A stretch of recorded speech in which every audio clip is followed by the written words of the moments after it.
1000 candidatures pour un appartement de 12 mètres carrés. Nous sommes gouvernés par des nuls et nous nous trouvons face à une crise du logement XXL. Bonjour et bienvenue dans cette nouvelle vidéo de DME en direct. Comme toujours, si vous n'êtes pas abonné, je vous suggère de le faire et de cliquer sur la cloche pour être prévenu lorsque je sors une nouvelle vidéo. Et si vous voulez aider la chaîne, il faut aller sur l'onglet boutique de la chaîne. Je vous en parle à la fin, mais pour faire vite, chaîne YouTube, onglet boutique ou alors dans la description, des liens vers la boutique DME. Bon, on va démarrer. Je suis tombé ce matin sur une petite vidéo de BFM qui nous parle d'immobilier. Vous savez que depuis longtemps maintenant, sur ma chaîne principale et sur cette chaîne, je vous parle d'immobilier. Et je vous dis qu'on va droit vers la catastrophe. Je cite plusieurs exemples. D'une part, les normes écologiques, le zéro artificialisation des sols, etc., qui vont faire qu'on va construire beaucoup moins. Je vous cite régulièrement les DPE qui vont faire que vous aurez de moins en moins de logements à louer. Et je vous cite aussi très régulièrement le plafonnement des loyers où tous les économistes, mais je crois que ça fait consensus chez 86% des économistes d'après une étude, tous les économistes vous disent que le plafonnement des loyers est le meilleur moyen pour détruire un centre-ville. Bref, je vous cite ces exemples et je vous dis depuis l'an dernier, peut-être même un peu plus longtemps, qu'on va vers une crise XXL des locations. Je vous en parle. J'en ai parlé au moment où on a commencé le plafonnement des loyers, j'en ai reparlé au moment des DPE, et je vous dis que ça va s'aggraver. Et bien là, on est dans des niveaux, mais dans des niveaux de catastrophe pour les locataires qu'on n'a jamais atteint. C'est vraiment des chiffres exceptionnels. On est sur une rentrée étudiante, et vous allez écouter ce que va nous dire BFM, mais il y a eu à Paris plus de 1000 candidatures pour un studio de 12 mètres carrés à Paris. 1000 candidatures. On arrive dans des problèmes gigantesques, des problèmes que l'on connaissait, parce que je vous en ai parlé, donc qu'on ne fasse pas les surprises. Vous savez, le Emmanuel Macron, là, mais qui aurait pu prédire? Tout le monde! Tout le monde! Je vous en parle, moi, sur ma chaîne depuis longtemps. C'était évident.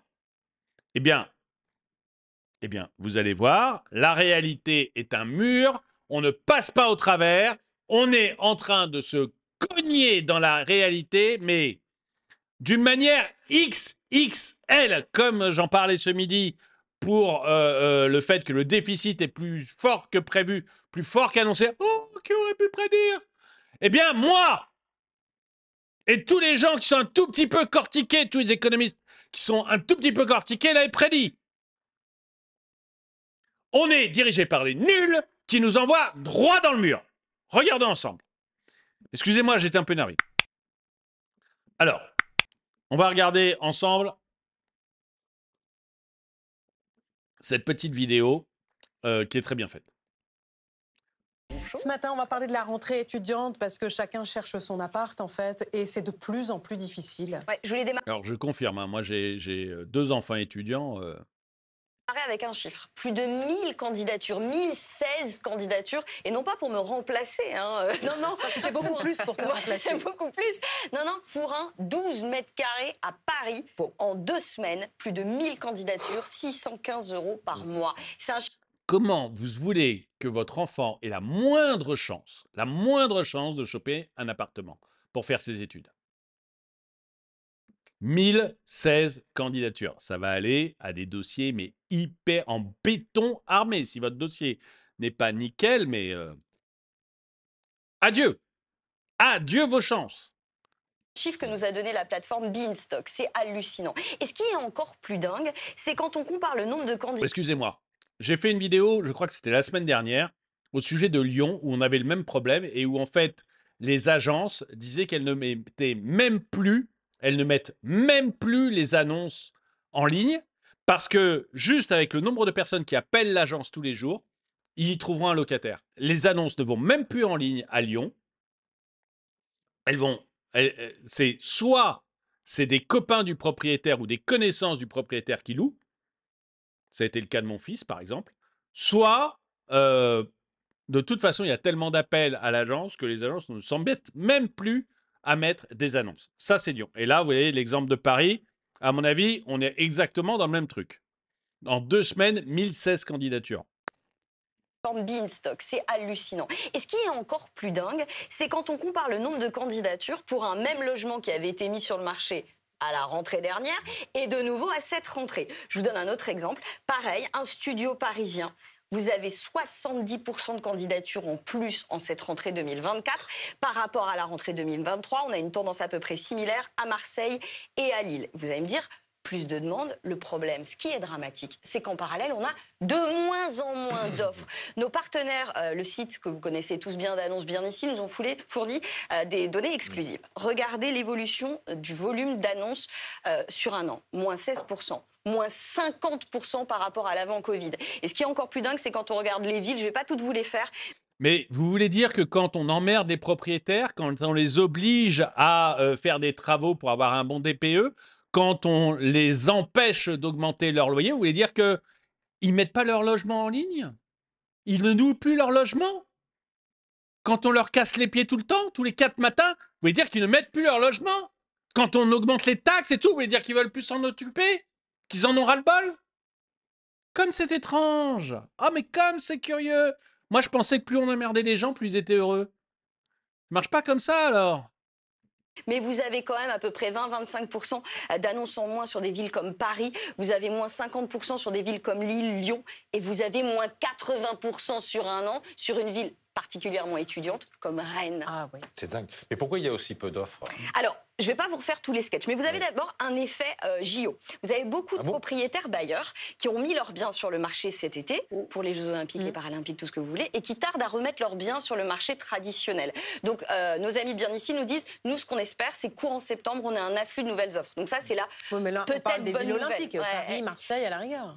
Je sais. L'autre Oui, ça concerne, comme le dit la dame, ça concerne que Paris, quoi. C'est parisiano-parisien. On verra si les gens remettent. Mais honnêtement, si vraiment vous avez retiré vos logements du marché locatif normal, que vous l'avez mis sur Airbnb et que ça a marché, pas sûr que vous le remettiez sur le marché locatif normal parce que vous avez quelque chose qui est plus rentable, où on vous casse beaucoup moins les bonbons. Vous voyez, c'est pas du tout évident, quoi. très fait. C'est possible, hein, il y a une partie qui reviendra. On verra bien. Mais de toute manière, ça concerne que Paris. Hein, ça concerne pas les autres villes. Hein. J'espère, c'est courant septembre, on a un afflux de nouvelles offres. Donc ça, c'est là. Oui, mais là, on parle Peut-être des bonne villes nouvelle. olympiques, Paris, Marseille, à la rigueur. Je sais. L'autre effet, c'est fiscalité difficile, taux d'intérêt qui, même s'il rebaisse, si on en Ah mince, alors, vous voulez dire que quand on fiscalise les trucs comme des tarés, les gens veulent plus louer? Mais pourquoi? Mais je ne comprends pas, je ne comprends point ce qui se passe. Je sais. L'autre effet, c'est fiscalité difficile, taux d'intérêt qui, même s'il rebaisse, et on en parlera, je vous le promets, bah, ça reste quand même beaucoup plus compliqué à acheter. Donc, on a des propriétaires bailleurs qui investissent moins, les obligations de rénovation énergétique, fiscalité locale, tout ce que vous voulez. Donc, premier problème, la fiscalité qui est compliquée. Deuxième, bon, les taux d'intérêt. Troisième problème qu'elle évoque, vous avez le DPE, hein, les normes qu'on veut absolument mettre. Quatrième problème, la fiscalité locale, la taxe foncière. Vous voulez dire qu'Anne Hidalgo, qui a augmenté la taxe foncière de 60%, ça a pu emmerder des propriétaires? Mais comme c'est étrange! Oh, mais j'y aurais pas pensé! Et puis, il y a un autre élément très intéressant, c'est le taux de rotation. C'est-à-dire qu'auparavant, on changeait souvent de logement à louer, soit parce qu'on devenait propriétaire, soit parce qu'on prenait un autre logement à louer. Mais aujourd'hui, c'est plus le cas. Le gestionnaire Immo Direct, là encore, nous donne des données exclusives. Au sens large, en France, on a une durée moyenne des baux qui est passée d'il y a 2 ans à environ 40 mois à 30 mois aujourd'hui. L'inverse, 30 mois à 40 mois. Donc on reste de plus en plus longtemps dans notre logement. Plus dingue encore sur les studios meublés, la cible de prédilection des étudiants et des jeunes actifs. Et bien là, on est passé de 18 mois, 1 an et demi, à maintenant 26 mois aujourd'hui. Donc en 2 ans, on reste de plus en plus longtemps. On a peur de quitter notre logement parce qu'on ne sait pas ce qu'on va trouver.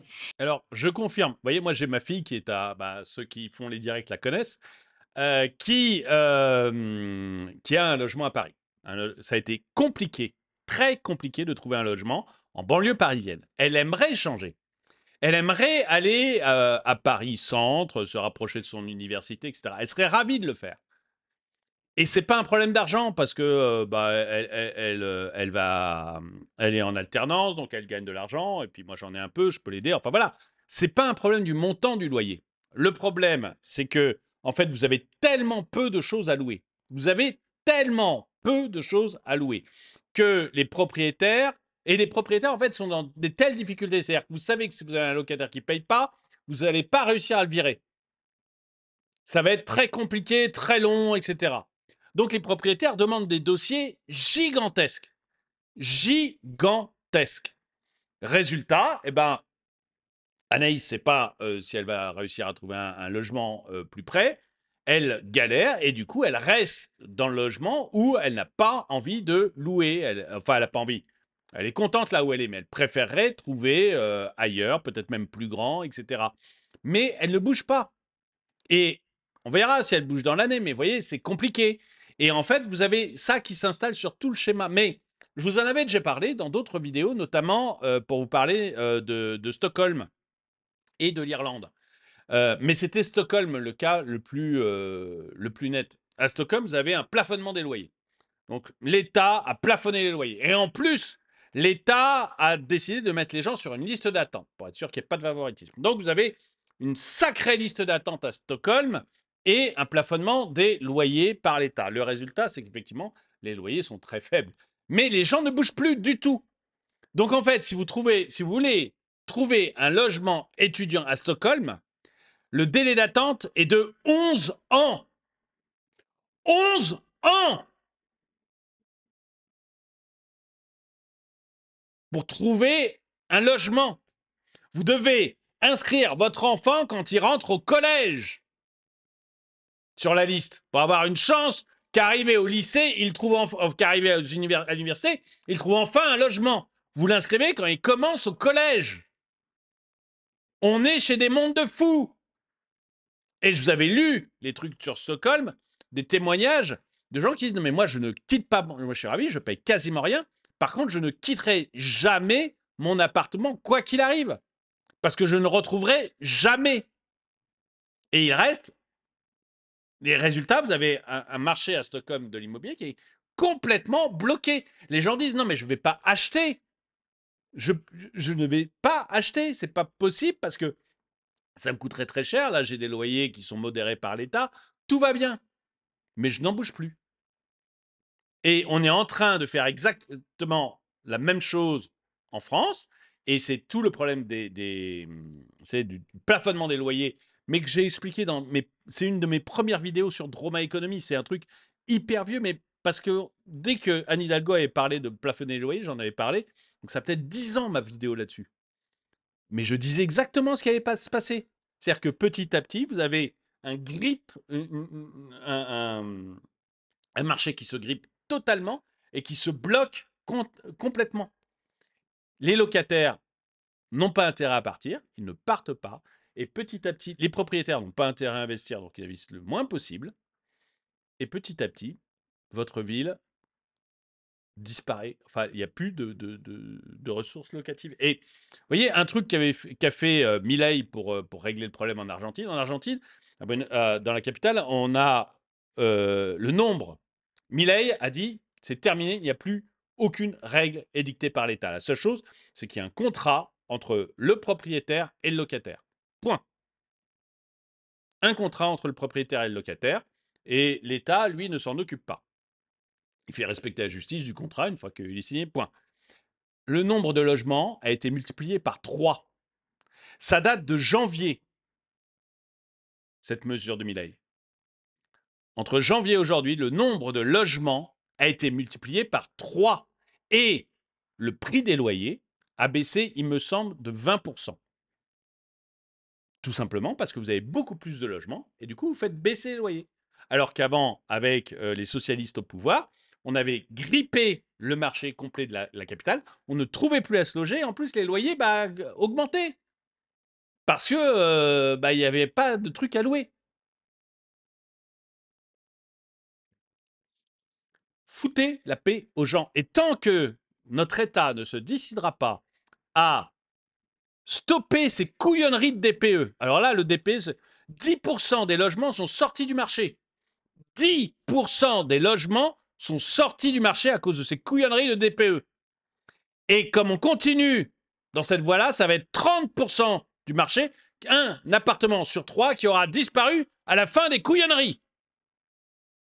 Ça, il faut le stopper immédiatement. Et ensuite, vous arrêtez le plafonnement des loyers.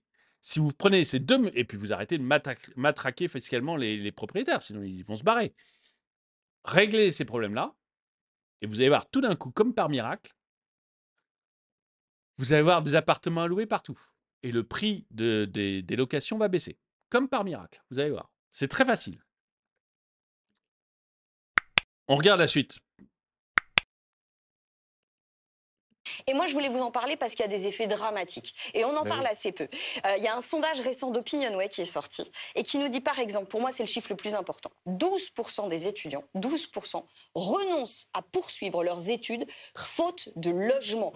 Vous avez 31% d'entre eux qui retardent leur passage à la vie autonome et 20%, regardez ça, qui ont dû retourner chez leurs parents quand ils ont pu quand même partir et que là, ils sont obligés de rentrer. Mais on se C'est demande- absolument dramatique. Vous voyez un peu les conséquences de la bêtise, je dis de la bêtise parce que ce que je dis sur le DPE, les économistes comme moi, on l'a dit depuis le début. Depuis le début. Le plafonnement des loyers, on l'a dit depuis le début.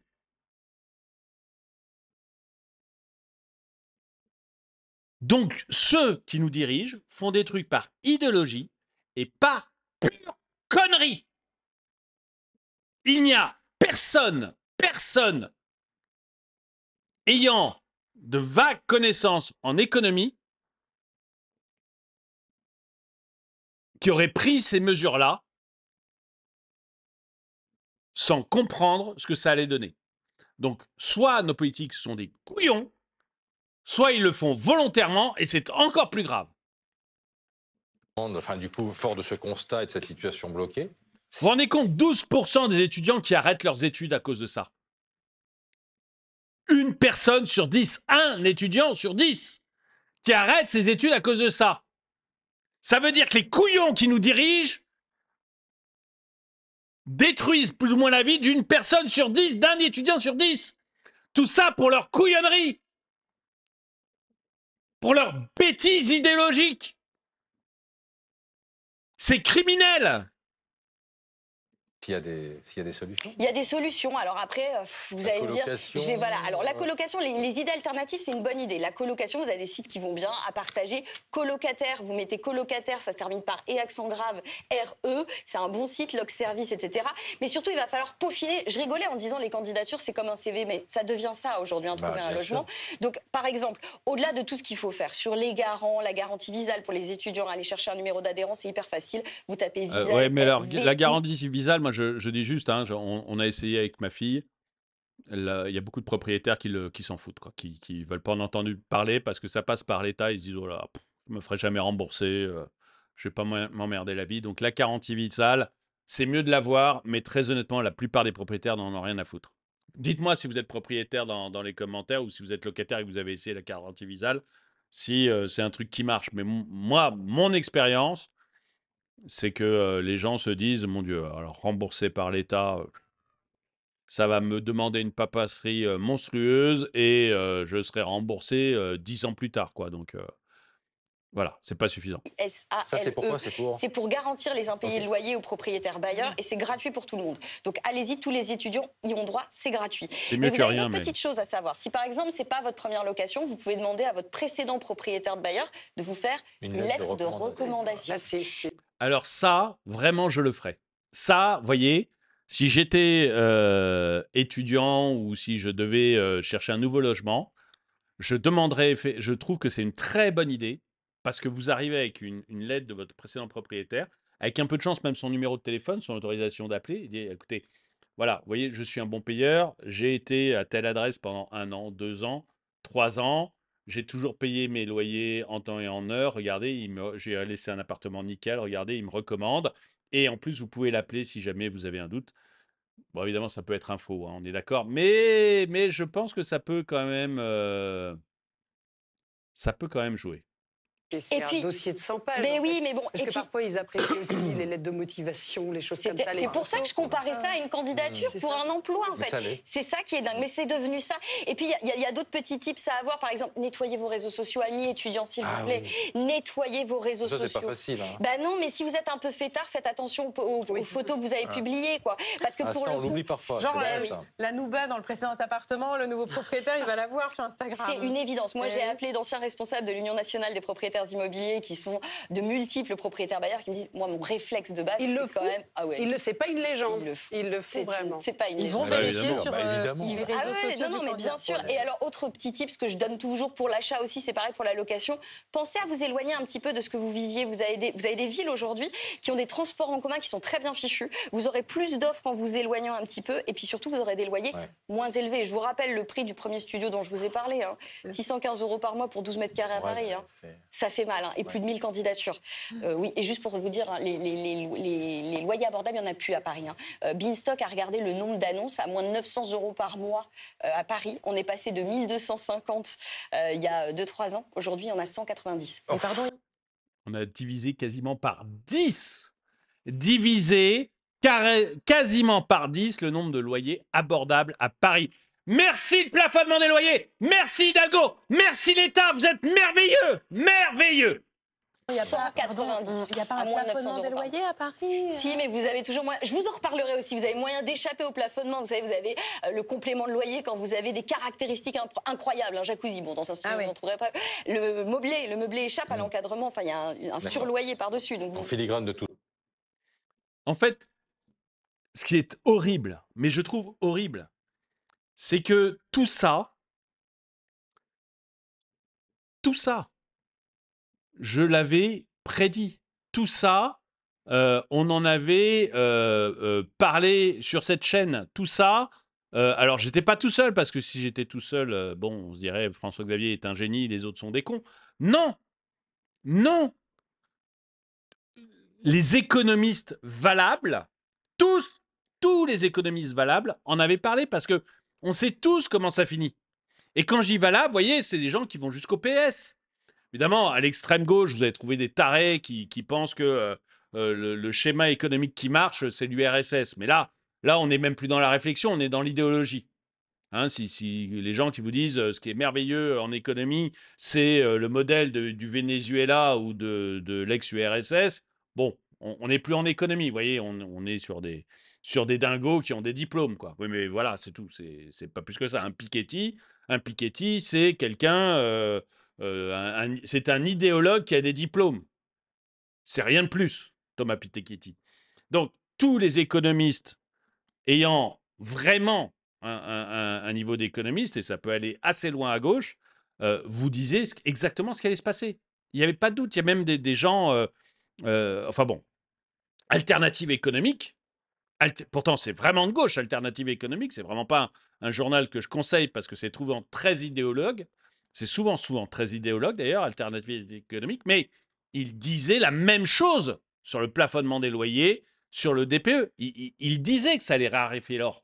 Vous voyez, donc c'est pas moi. C'est pas moi qui suis un génie. C'est que on est dirigé par des ânes. On est vraiment dirigé par des ânes. Vous voyez, un autre truc là, je me suis arrêté sur l'image de l'Argentine, mais après la libéralisation du marché de l'immobilier, les locations disponibles explosent à Buenos Aires. Il n'y a pas photo. Alors ça date d'avril. Il a libéralisé en janvier. Avril, il y avait déjà d'énormes résultats. Aujourd'hui, les résultats sont complètement impressionnants. Et du coup, ça entraîne une baisse des loyers, parce que comme il y a beaucoup d'offres, et ben, comme il y a énormément d'offres, il y a la possibilité de négocier son loyer. Donc ces gens sont en train de... Vous voyez, le dernier truc, c'est construire des logements peut-être. Oui, mais construire des logements, c'est parfaitement valable. Mais quand vous mettez du zéro artificialisation des sols, donc des lois écologiques comme le zéro artificialisation des sols, vous ne pouvez pas construire. J'en ai parlé ce dimanche là sur ma chaîne principale. Vous ne pouvez pas... Dites adieu à la maison individuelle d'ailleurs. Sur ma chaîne principale, Droma Économie. Vous ne pouvez pas construire quand vous faites du zéro artificialisation des sols. Et ensuite, ce que vous construisez, comme vous mettez des normes écologiques dans tous les sens, parce qu'aujourd'hui, si on baisse pas les pieds de Gaïa, on peut rien faire. Eh ben, vous faites des constructions extrêmement chères. Et si vous faites des constructions extrêmement chères, ça veut dire des loyers extrêmement chers. Et ce qui m'énerve, pourquoi je m'énerve encore dans cette vidéo, c'est que tout ça, c'est vraiment des choses que j'avais prédites. Regardez mes vidéos, écoutez ce que j'ai dit. Vraiment, vous ne me prendrez pas en faute là-dessus. Et je n'étais pas le seul à le dire. Donc, j'en ai marre qu'on soit gouverné par des ânes qui ne vivent que pour l'idéologie et qui soient complètement incapables de vivre dans le réel. Voilà, maintenant, le réel, on le percute. Un étudiant sur 10 ne peut pas faire ses études et arrête ses études. Il y a 1000 candidatures pour un logement de 12 mètres carrés à plus de 600 € à Paris. Là, on se heurte dans le réel. Eh bien, dites-moi ce que vous en pensez dans les commentaires. Si vous voulez aider la chaîne, excusez-moi, je suis encore un peu sur... Hein, mais si vous voulez aider la chaîne, eh ben, allez sur YouTube, onglet boutique, ou alors vous cliquez dans le lien que j'ai mis dans la description pour aller vers la boutique directement, parce que si vous êtes hors de France, vous ne pouvez pas aller sur l'onglet boutique de la chaîne. Là-bas, bah, vous trouverez des choses à des tout petits prix, comme des magnets et des autocollants, mais moi, je préfère ça à un Tipeee. Donc, parce qu'au moins, vous gardez un souvenir, et moi, j'ai pas l'impression de mendier, donc peut-être qu'un jour, on en viendra au Tipeee, mais pour l'instant, c'est pas mon truc. Donc voilà, vous pouvez le faire. J'ai rien contre le Tipeee, hein, mais voilà, pour l'instant, moi, je préfère que vous achetiez un petit magnet ou un petit autocollant, donc n'hésitez pas. Et puis, sinon, vous avez des polos comme celui-ci, des mugs comme celui-là, des mugs comme beaucoup de types de mugs différents, des t-shirts, des casquettes, des bobs, des vêtements pour bébés même. Vous avez énormément, vous avez des maillots de bain, vous avez vraiment énormément de produits différents. Et je crois qu'il y a plus de 90 produits différents. Il n'y a plus que de 5 ou 6 logos différents. Il y a même un nouveau logo, mais j'attends d'avoir la tasse en main pour vous le montrer. Ça devrait arriver d'un jour à l'autre, j'espère. Il y a un nouveau mug qui s'appelle le mug du capitalisme. Malheureusement, je ne l'ai pas là. Mais il arrive, je l'ai commandé, il faut le temps qu'il arrive. Mais quoi qu'il arrive, bah, ça rend vraiment service à la chaîne, ça m'aide beaucoup. Donc, si vous pouvez le faire, si vous avez un peu de moyens, bah, n'hésitez pas, même un petit magnet. Et si vous voulez des super produits, et bah, allez-y, vraiment, j'en suis moi très fier. Merci d'avoir regardé, mettez un pouce vers le haut, commentez, partagez. Et moi, je vous dis à très bientôt.